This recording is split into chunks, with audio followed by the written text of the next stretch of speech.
Nous avons pris une décision que nous annoncerons bientôt. Les produits européens seront taxés à 25% de façon générale. I can tell you that NATO you can forget about. I think that's probably the reason the whole thing started.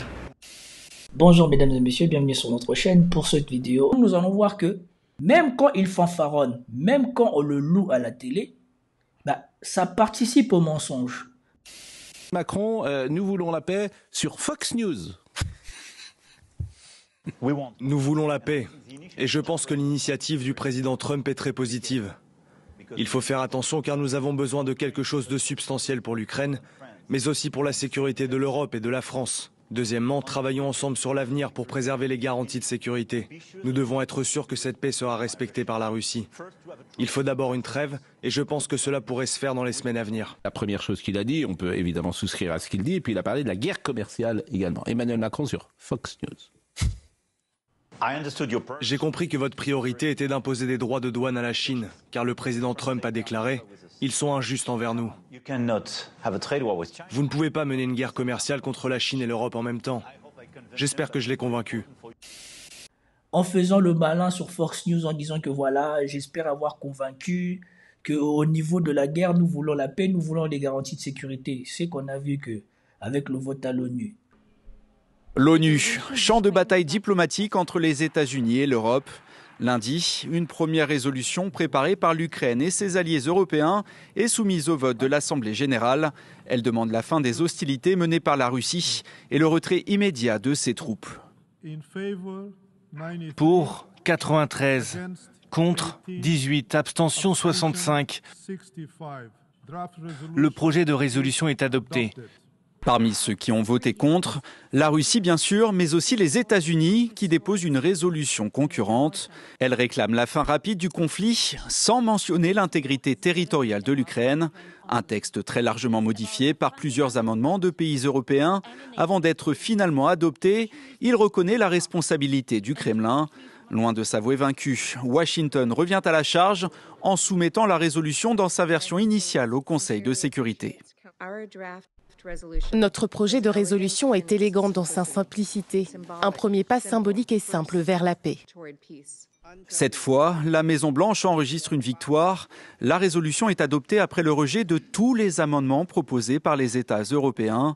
Le Royaume-Uni et la France s'abstiennent d'utiliser leur droit de veto. La France appelle à une paix globale, juste et durable, et certainement pas à la capitulation de l'agressé.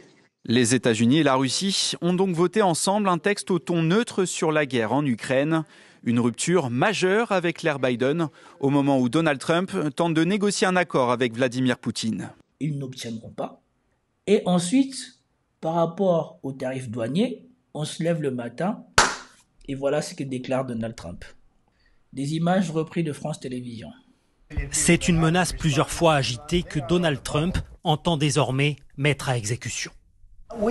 Nous avons pris une décision que nous annoncerons bientôt. Les produits européens seront taxés à 25% de façon générale, sur les voitures et sur d'autres choses. Soyons honnêtes, l'Union européenne a été créée pour emmerder les États-Unis. C'est sa vocation. Et ils ont bien réussi. Mais à présent, je suis président. Le ton est acerbe et ces barrières douanières pourraient entrer en vigueur dans les semaines qui viennent. 2 jours à peine après la visite d'Emmanuel Macron à Washington et les démonstrations d'amitié entre les deux présidents, Donald Trump douche donc les espoirs européens visant à protéger les produits de l'UE entrant aux États-Unis. Le président américain peut-il encore changer d'avis ? Au début du mois, il avait temporairement suspendu sa menace de taxer les produits canadiens et mexicains à hauteur de 25% après des négociations de toute dernière minute. Mais pour les deux pays voisins des États-Unis, les taxes s'appliqueront bien à partir du mois d'avril, a ce soir précisé le président américain. We have made a decision and we'll be announcing it very soon and it'll be 25% generally speaking and that'll be on cars and all of the things and European Union is a different case than Canada, different kind of case. They've really taken advantage of us in a different way. They don't accept our cars. They don't accept essentially our farm products. They use all sorts of reasons why not. Et donc voilà, comme je vous disais, on se réveille ce matin.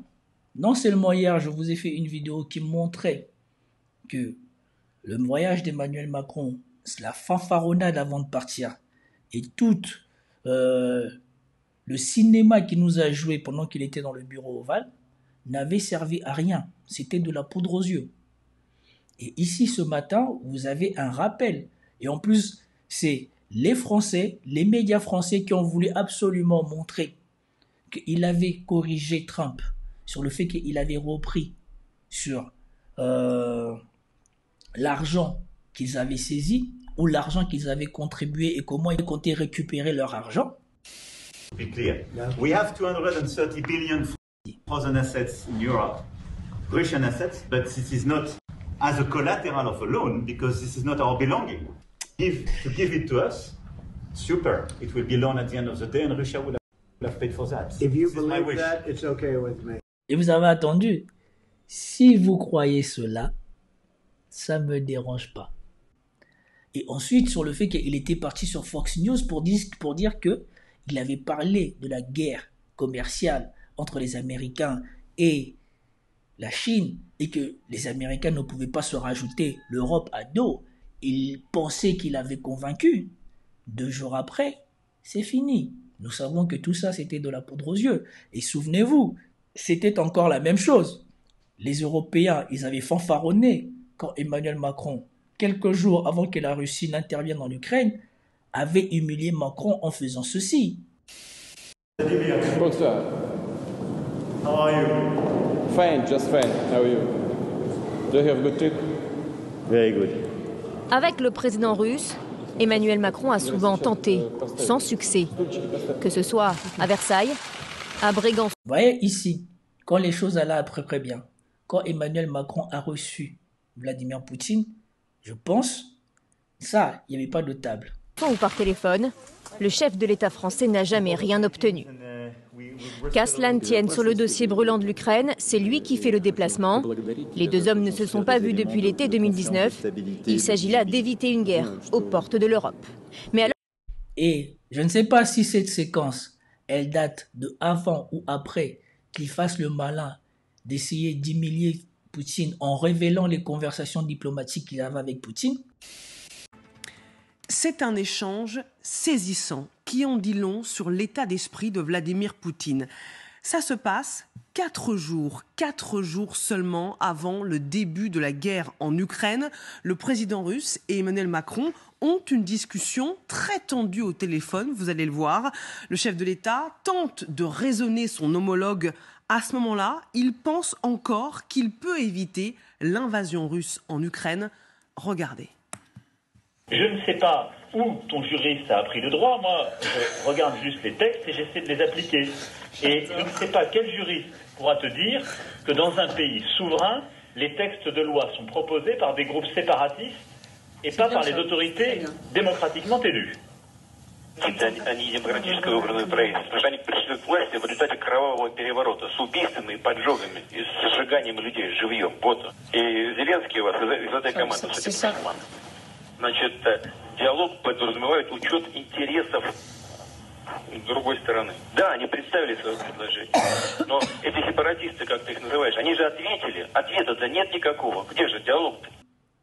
Mais, si j'ai bonne mémoire, je pense que c'était après cette humiliation que lui aussi il avait fait ça. Peut-être que c'était une façon pour lui de rendre l'appareil à Poutine, mais n'empêche que quelques jours après avoir fait ce coup de fil, l'opération spéciale avait débarqué et là encore, ça va encore démontrer au monde que Emmanuel Macron, diplomatiquement, ne servait à rien. Exactement comme ça se passe là avec son voyage en Russie. Et maintenant, finissons cette séquence pour voir qu'est-ce que les médias en avaient dit à l'époque.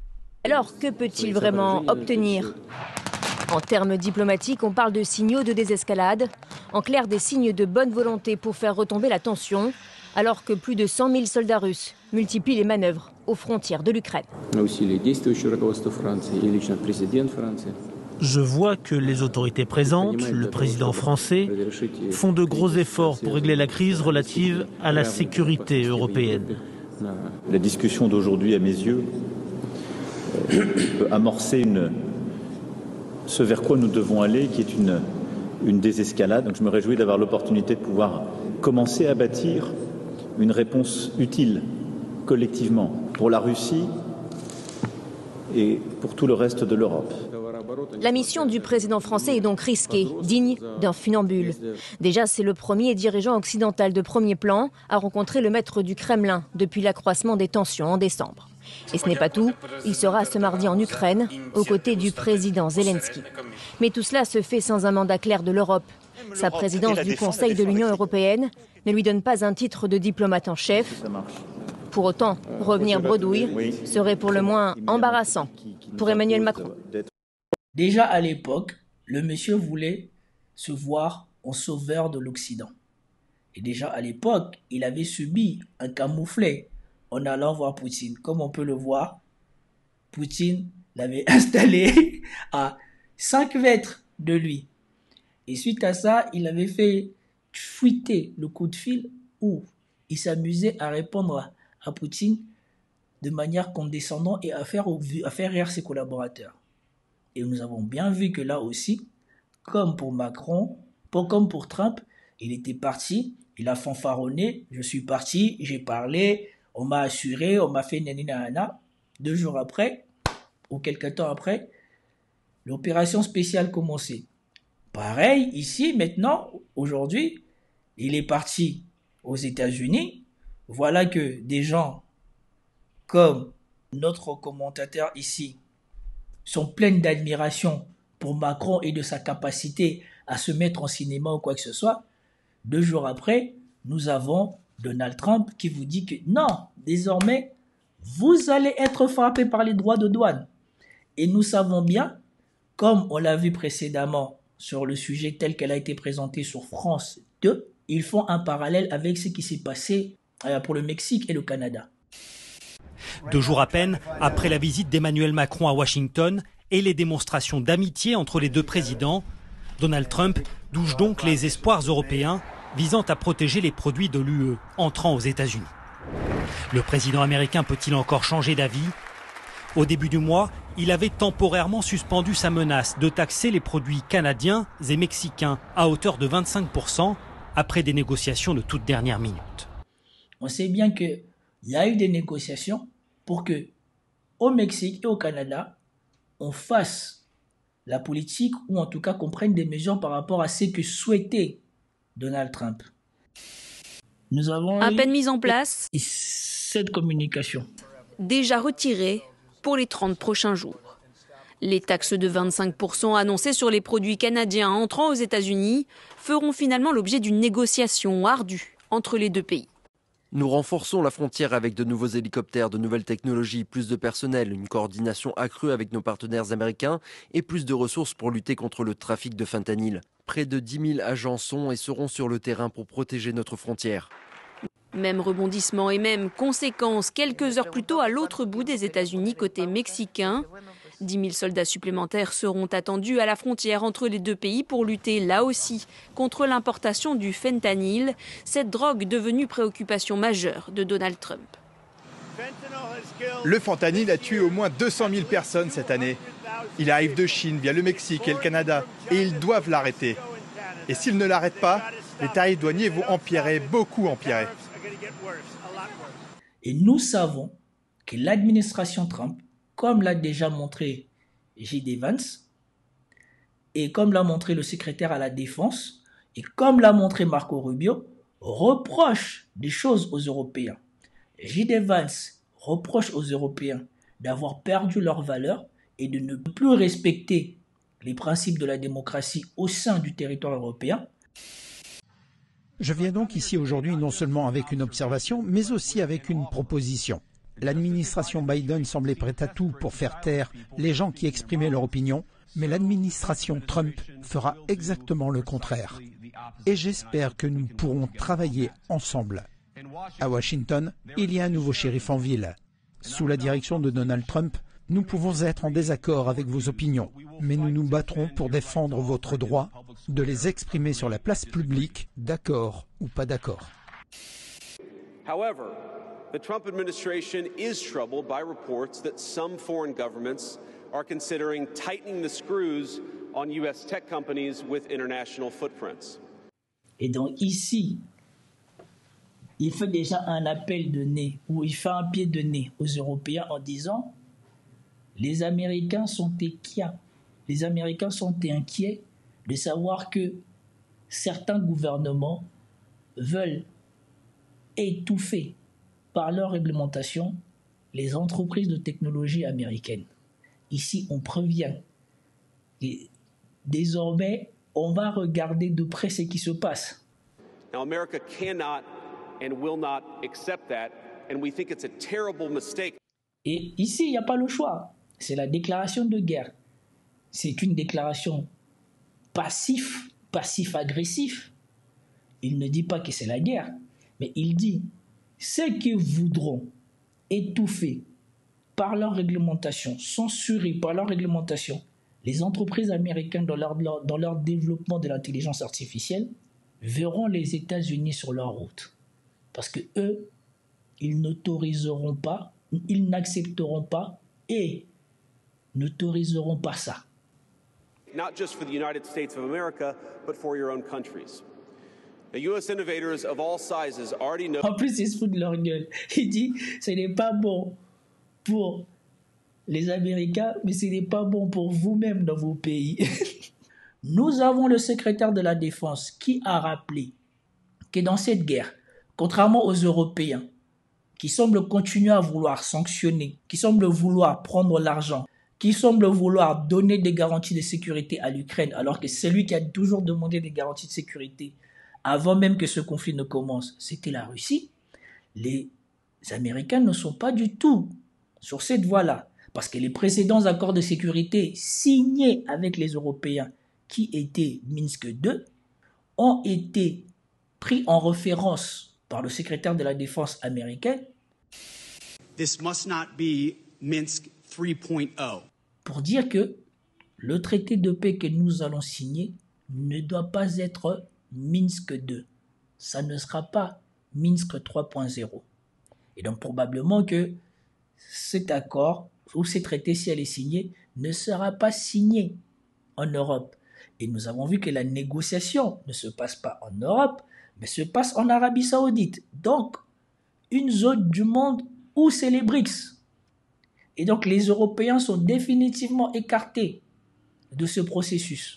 Bien évidemment, et les Américains et les Russes sont d'accord pour faire revenir les Européens à la table. Mais ça sera quand tous les accords seront faits.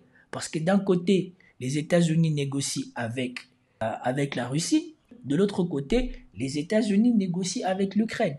Donc, quand ils auront un accord avec l'Ukraine, quand ils auront un accord avec la Russie, ils viendront mettre les Européens à la table. Pourquoi ? Pour la facture. Ils ont déjà dépensé pour l'Ukraine, ils vont dépenser pour sa reconstruction, ils vont dépenser pour la faire rentrer dans l'OTAN. Parce que là aussi, Donald Trump n'a pas mâché ses mots. Et même si en France, ils ne l'ont pas repris. Donald Trump livre sa vision du monde et glace les relations transatlantiques. À ses yeux, l'Union européenne a été conçue pour, je cite, entuber les États-Unis. L'OTAN est à l'origine de la guerre en Ukraine et Kiev n'y adhérera pas. Donald Trump s'est exprimé à la veille de la visite de Volodymyr Zelensky à Washington. I can tell you that NATO you can forget about. I think that's probably the reason the whole thing started. Voilà. On reviendra sur Zelensky et Donald Trump après, mais comme on vous le dit, il a été clair.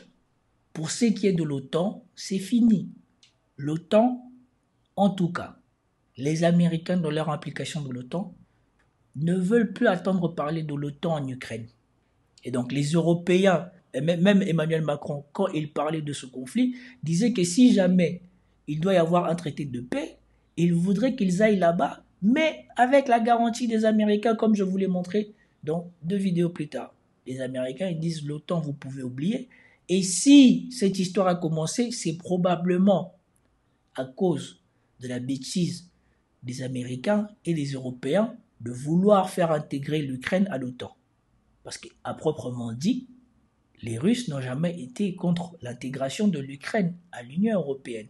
Parce qu'ils savent que l'intégration de l'Ukraine à l'Union européenne allait profiter plus à l'Ukraine et à sa population et allait porter moins de problèmes peut-être à la Russie, même s'ils allaient devenir sous influence européenne.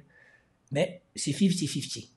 Cependant, l'intégration de l'Ukraine à l'OTAN, c'est niette. D'autant plus que ces mêmes Européens et ces mêmes gens de l'OTAN en ont profité pour faire rentrer, je crois, la Finlande et la Suède dans l'OTAN, du même coup. Et donc, s'ils ont fait rentrer la Finlande et la Suède dans l'OTAN, ce n'est pas pour que la Russie accepte d'avoir l'OTAN à ses frontières sur toute sa zone est. Parce que maintenant, la Finlande, qui est tout en haut, dans le nord-est de la Russie, est devenue des frontières naturelles de l'OTAN en Russie. Et donc, on ne va pas venir rajouter ça en Ukraine. Et donc, c'est niette.